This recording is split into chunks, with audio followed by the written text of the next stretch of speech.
Diascofoot, le miroir du football de la diaspora congolaise.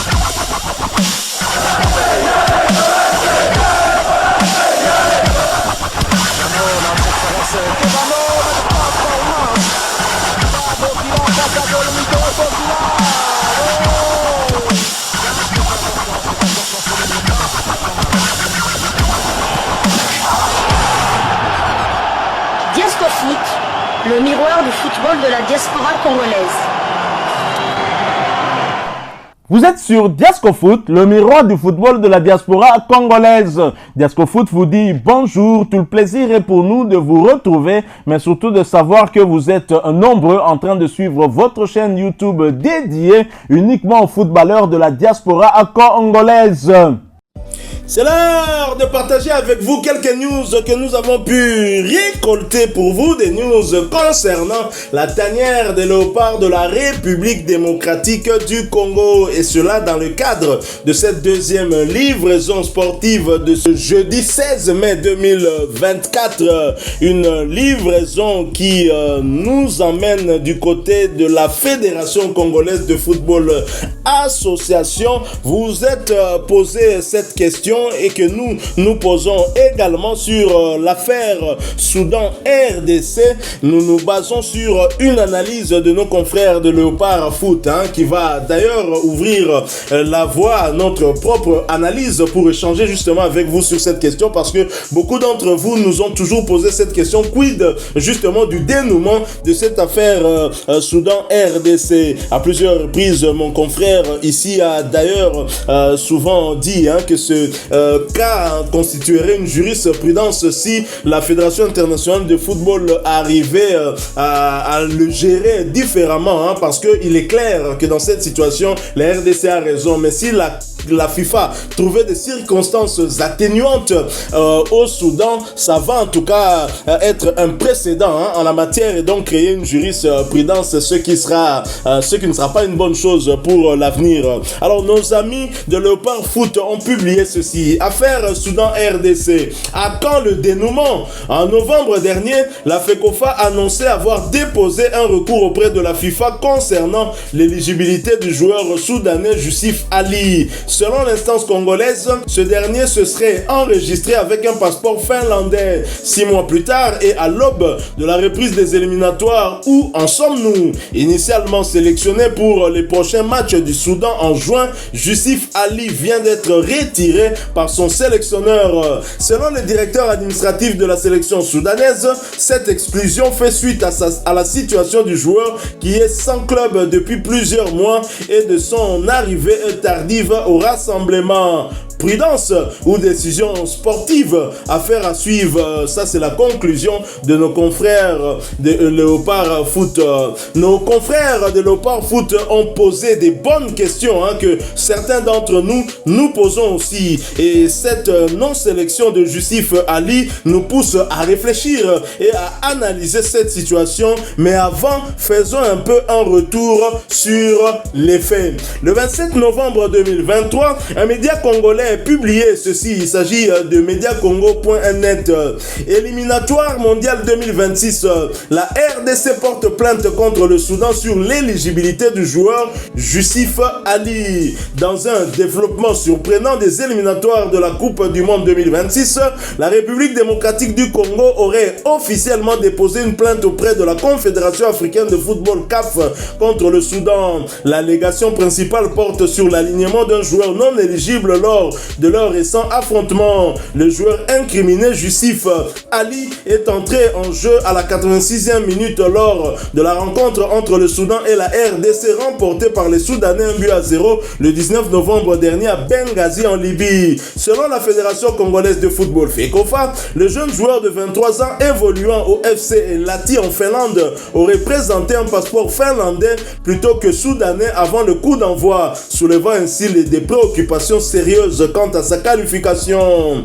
Mondial 2026, la RDC vise à rééditer le succès juridique obtenu récemment contre la Mauritanie. Cette démarche de la RDC fait notamment suite à une situation similaire survenue en juillet dernier où l'équipe congolaise avait remporté une victoire par forfait contre la Mauritanie 3-0 en raison d'irrégularités similaires. Des sources fiables confirmées dans la foulée par le bien informé journaliste congolais Geneviève Mboa indiquent que la RDC nourrit des espoirs légitimes de voir cette plainte aboutir, ce qui pourrait avoir des implications majeures dans le cadre des éliminatoires pour le Mondial 2026. Aperçu, un verdict favorable de la CAF chamboulerait le classement du groupe B. En cas de verdict favorable de la Confédération africaine de football, le classement du groupe B subirait alors des changements significatifs, redistribuant des cartes dans la compétition. Voici le classement projeté en cas de sanction. RD Congo, première avec 6 points, plus les 3 points bien évidemment, puisque la RDC en a 3 actuellement. Le Sénégal, 4 points. Le Togo, 2 points. Le Soudan perd 3 points, donc à 1 point. La Mauritanie, 1. Et le Soudan du Sud, 1 point.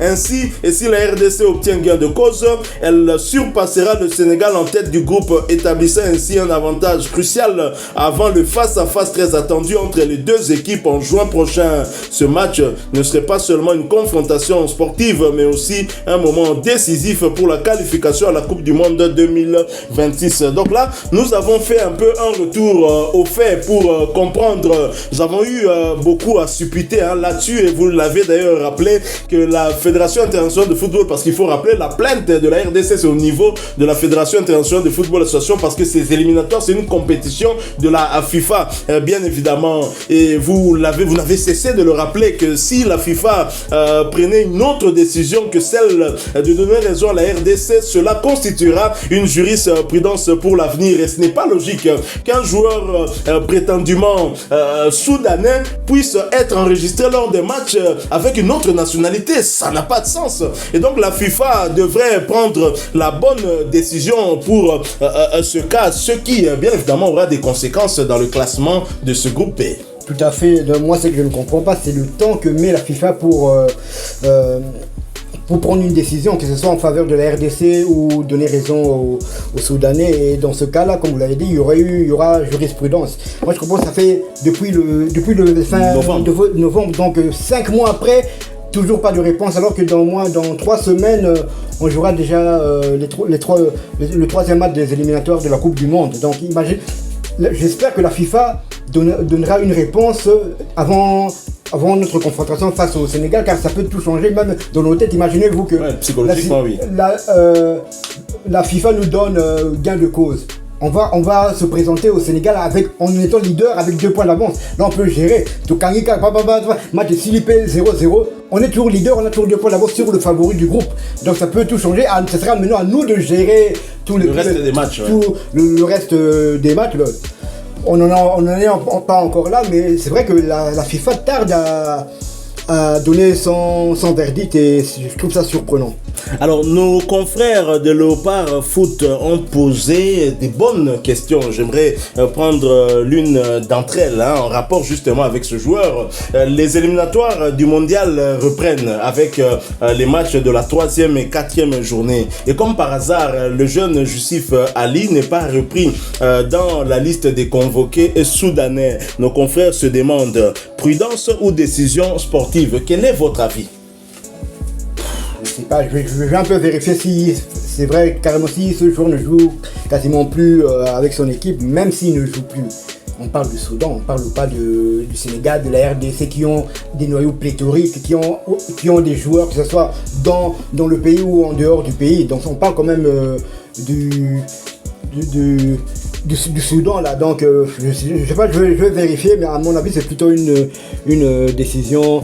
Non, un faux fouillant. Non, j'aimerais savoir. Donc il n'a toujours pas reçu son passeport soudanais. Peut-être avec la guerre, je sais pas, peut-être. Autre question. Alors cette équipe soudanaise est-elle constituée que des joueurs professionnels?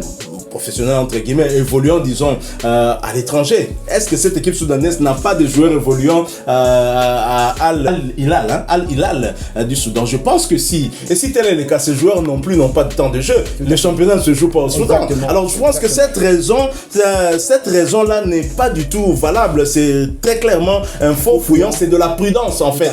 Parce qu'ils sont bien conscients et si ce que nous disons est vrai, il vaut mieux perdre 3 points que 3 points de plus, 6 points. Ce serait vraiment aberrant. Donc si, dès le fait même que ce directeur vienne se justifier sur ce joueur qui n'était même pas titulaire lors du match contre la RDC, ça veut dire que ce n'était pas un joueur, on va dire, sur lequel le staff comptait avant tout. Et donc, si déjà il vient se justifier, ça veut dire qu'il y a anguille sous roche. Et donc, il est clair que cette situation avec la RDC, finalement, ils ont réfléchi à 2 fois. Certes, la FIFA a donné son accord, mais on le sait, la FIFA donne l'accord pour un joueur qui a son passeport du pays. C'était à la fédération soudanaise de pouvoir justement terminer cette procédure d'obtention de passeport soudanais. Et la fédération a commis cette erreur. Ça n'incombe pas à la FIFA. Bon, malheureusement, on ne sait pas pourquoi la FIFA tarde, mais la RDC attend ces 3 points. Tout à fait, on attend, ça va tout changer comme je l'ai dit, ça va tout changer, on espère vraiment se rendre du côté du Sénégal en étant leader de notre groupe. Vous en pensez quoi, chers abonnés? Youssif Ali, pas repris dans la liste des convoqués soudanais. Les Soudanais ont donné les raisons qu'ils ont avancées, mais vous, qu'en pensez-vous? Est-ce que la République démocratique du Congo a-t-elle une chance de récupérer ces 3 points? Ce ne serait que justice. Nous sommes arrivés à la fin de ce sujet. Si vous l'avez aimé, laissez-nous un maximum de j'aime. Vous êtes nouveau sur cette chaîne Diasco Foot parce que nous sommes le miroir du football de la diaspora congolaise. Eh bien, abonnez-vous, n'oubliez pas d'activer la petite cloche de notification histoire de ne plus rien manquer des prochains sujets que nous allons vous proposer. Encore une fois, merci à vous, avec espoir de vous retrouver bientôt dans un autre sujet d'actualité. En attendant, portez-vous bien et Diasco Foot vous dit au revoir.